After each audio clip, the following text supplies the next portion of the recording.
I work for Broad Community Connections. We're a small nonprofit that developed the Refresh Project, which is a community health hub located at 300 North Broad Street. And I am the Refresh Director, which means I basically lead a public health collaborative based out of that building with nonprofit partners from the building and other nonprofit and community stakeholders in the general area.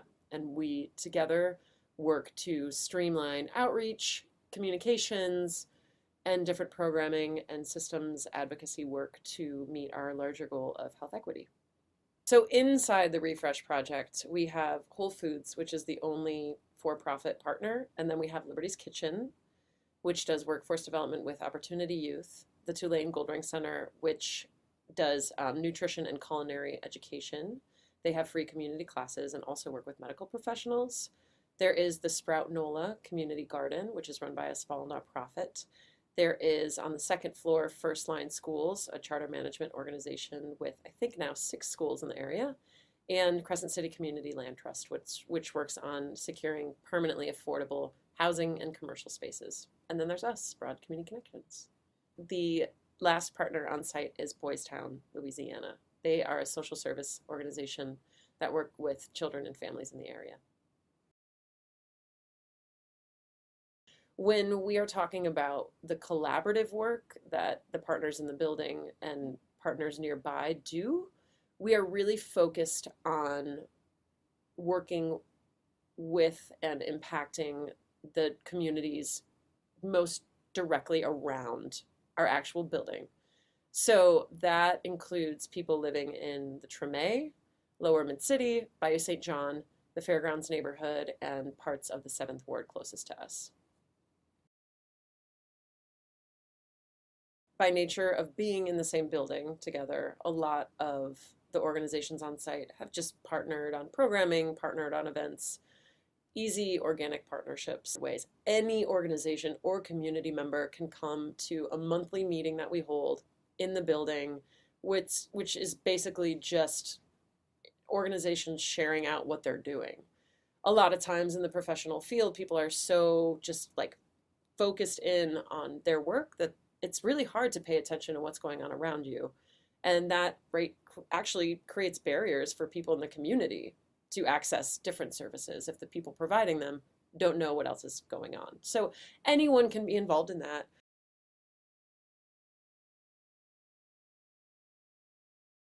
When we're talking about our larger strategies, our larger collective impact strategies to really kick down these disparities, we are focusing in on organizations that have some sort of hand in healthy behaviors, whether that's education or policy work, access to quality health care, and also trying to achieve income and wealth equity.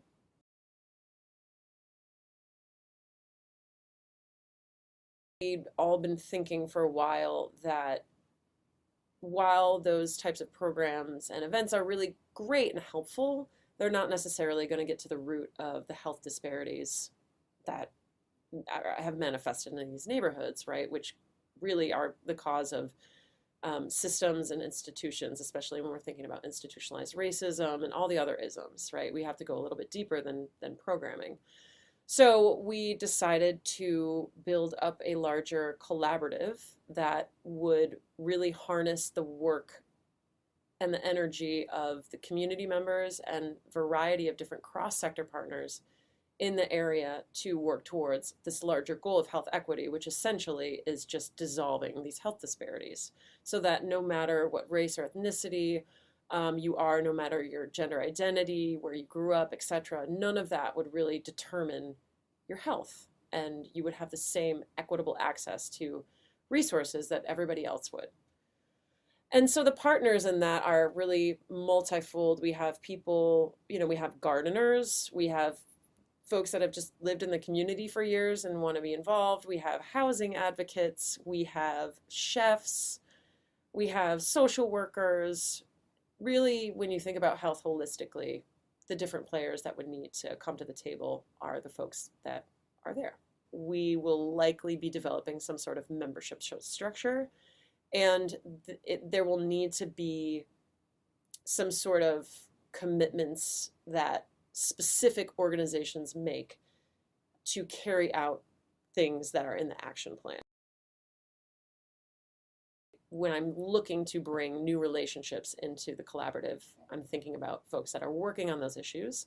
Also, when we're talking about health disparities, we know that that especially in the neighborhoods we're working in, it's people that are suffering from poor health outcomes are disproportionately low income folks and people of color.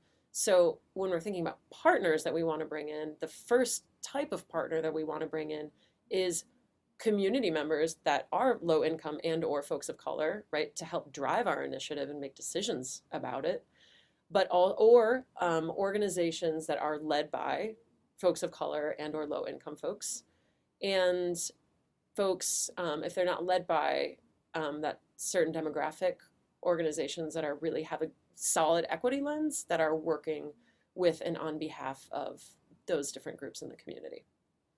So the way that we recruit partners right now is just pretty much simple relationship building. I will email somebody, call them, or just show up and say, hey, I'm Liz.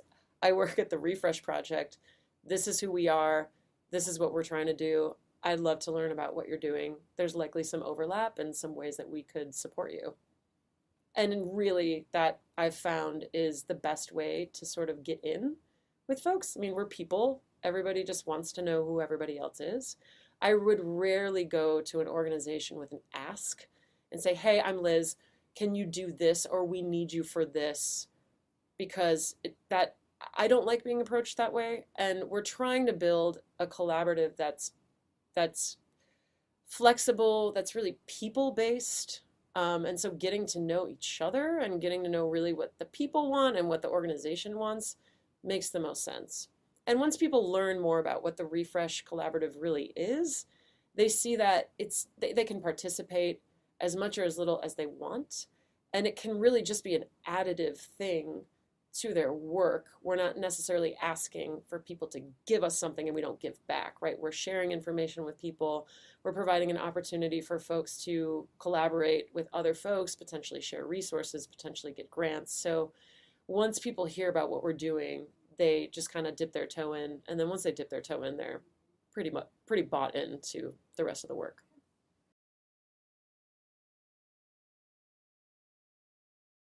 Community members are the most important partners that we have at Refresh because we are at the heart of our collaborative talking about influencing the health of individuals. It is very easy and very common across the United States and the world for organizations to sprout up or come into a community, be led by folks that aren't from that community, myself included, right? I am a white woman from Michigan. I'm not even from the South. I didn't grow up in the neighborhood. And it's very common for organizations to kind of have this savior complex in the communities that they're working in, and to think that they have the answers. They just need to educate folks that live in the community on maybe how to change specific habits, or this is the best policy for your neighborhood. Let's all advocate for that.